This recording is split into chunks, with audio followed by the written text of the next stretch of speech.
Bismillahirrahmanirrahim. Warabi'u utawi kang kaping 4. Min a'mamihi sallallahu alaihi wasallam. Abu Lahabin iku Abu Lahab. Wa ummuhu lan utawi ibune Abu Lahab Lainun iku Lain binti Hajaro putra wadone Hajar. Wa kunya lan den juluki sapa Abu Lahab bi Abi Lahabin kelawan Abu Lahab li'annahu krana sak temene Abu Lahab kana iku ana sapa Abu Lahab ya talah habu iku kang mencorong hasanan apane gandenge.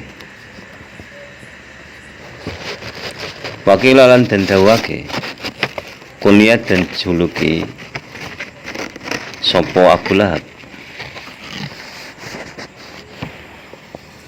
bihi kelawan Abu Lahab litalahaba krana mencoronge apa wajuhu wajah Abu Lahab asyraqon apane mencorong tenanan wa hamratan lan abange.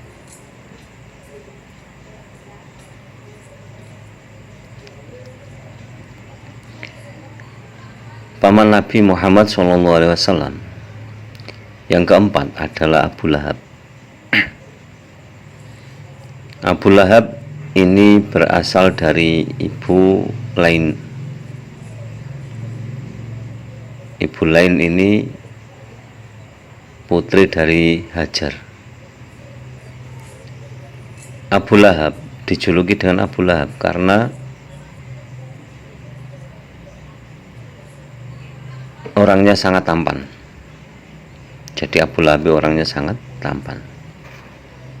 Ada pula yang menyatakan bahwa dijuluki Abu Lahab itu karena wajahnya itu bersinar dan kemerah-merahan.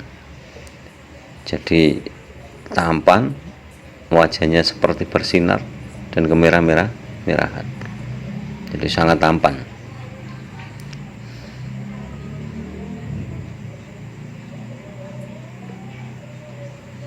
Wakana telan ono apa kunyatuhu julukane Abu Lahab iku Abatiyata Abatiyah.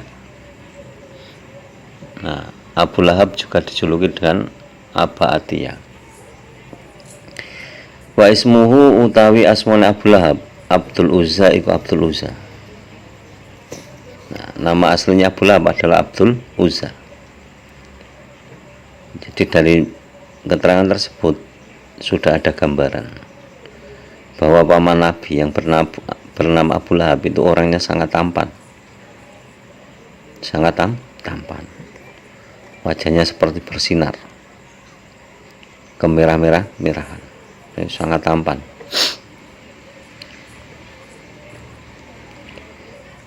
Wa utawi Abu Lahab kafirun iku kafir binasil Qur'ani kelawan nase Al-Qur'an.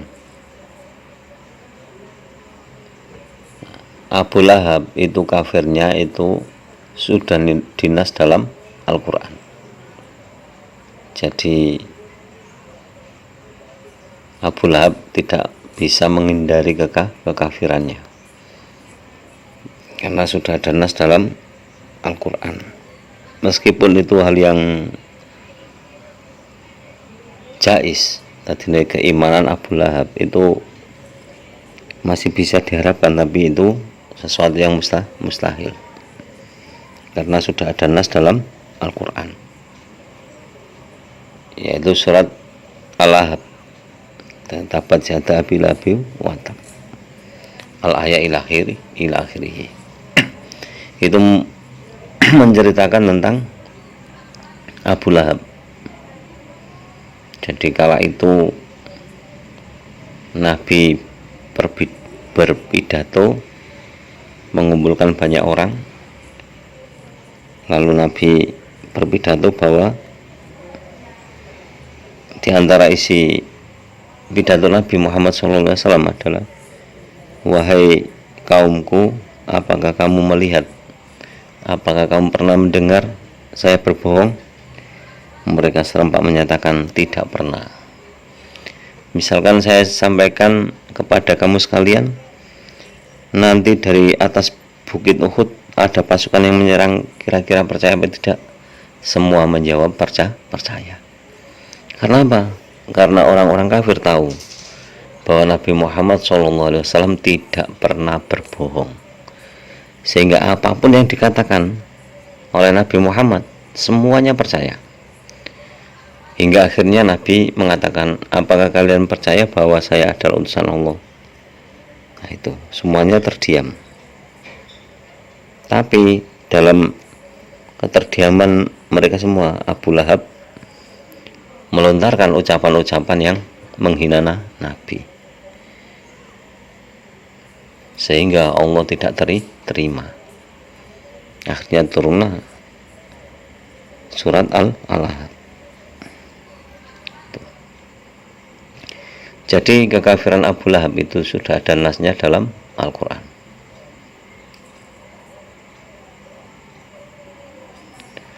Wa qad ra'a lan teman-teman ningali hu ing Abu Lahab finaumi ing dalem turu, ba'da mautihi ing dalem sause matina Abu Lahab bisanatin kelawan setahun. Sapa akhuhu dulur lanange Abu Lahab Al-Abbas rupane Sayyidina Abbas. Faqala mongko takon sapa Abbas lahu maring Abu Lahab, ma iku apa haluka utawi tingkah sira? Faqala mongko jawab sapa Abu Lahab, finari iku ing dalem neraka, illa annahu angin sak temene nar khaffafa iku enteng ngentengake ani saking ingsun kula lailatisna ini ing dalem wengine dina Senin. Wa masalan nyesep sapa ingsun mimpine asabihi ing dalem antarane driji tangan ingsun, hata ini ing ikila lorone ma'an ing banyu. Wa asaron awe isara sapa Abu Lahab biro si asobi aihi kelawan pucuke pira-pira drijine Abu Lahab.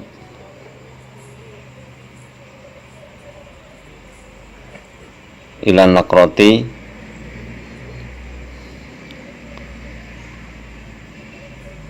maring nakro alatikang tahta ibhamihi kang tetep ing dalem ngisore jempolane Abu Lahab.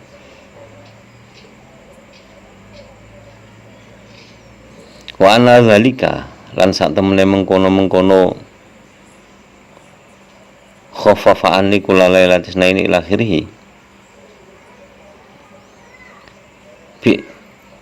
bi itaki suwaibata lawan sebab oleh bebasake sapa ingsun suwaibata ing suwaiba hina basyaratani ing dalam semangsane bunga sapa ingsun biwaladatin Nabi sallallahu alaihi wasallam kelawan kelahiran Nabi Muhammad sallallahu alaihi wasallam wa bi amri lan kelawan perintah ingsun laha maring suwaiba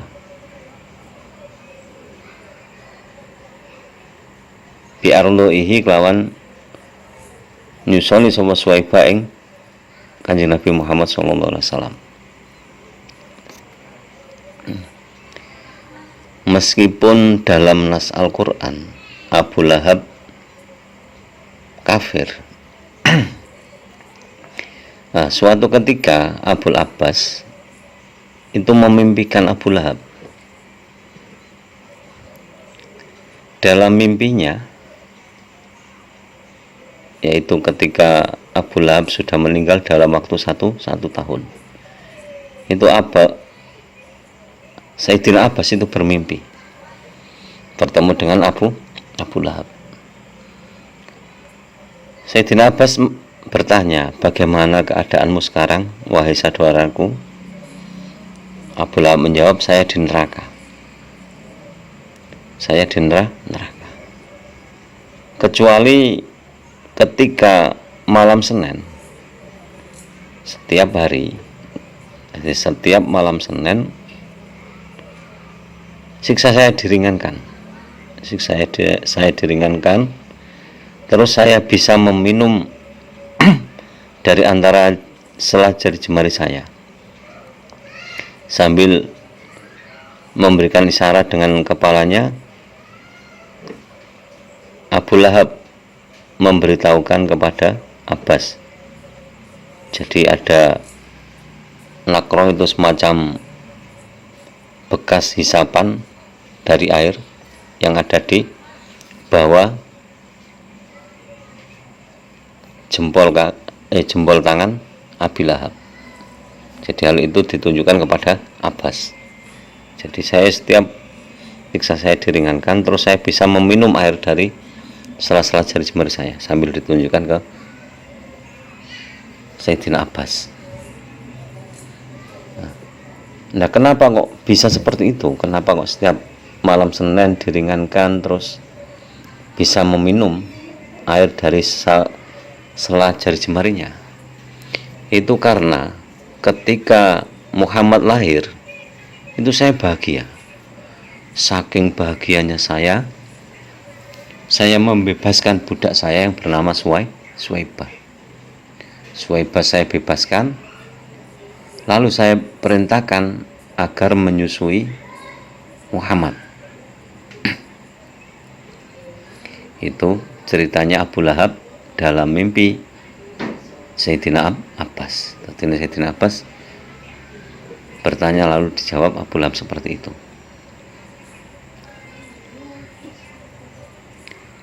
Dari cerita ini dapat diambil sebuah kesimpulan bahwa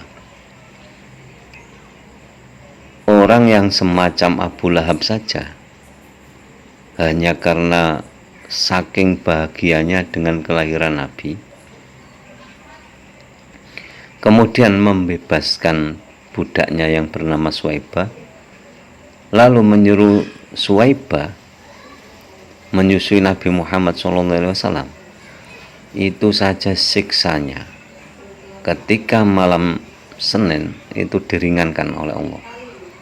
Siksa nerakanya diringankan oleh Allah, dan dia bisa meminum air susu dari sela jari jemarinya, yaitu yang tepat di bawah jempolannya. Itu ada semacam tanda atau nakroh yang bisa dipakai untuk meminum air susu. Itu memuliakan Nabi seperti itu aja, siksanya diringankan. Tapi yang perlu diketahui lagi, kita harus berpikiran yang objektif agar Allah senantiasa memberikan hidayah kepada kita. Jangan lalu kita taklid buta atau menempatkan sesuatu yang tidak semestinya. Kita harus mempertimbangkan semua hal itu.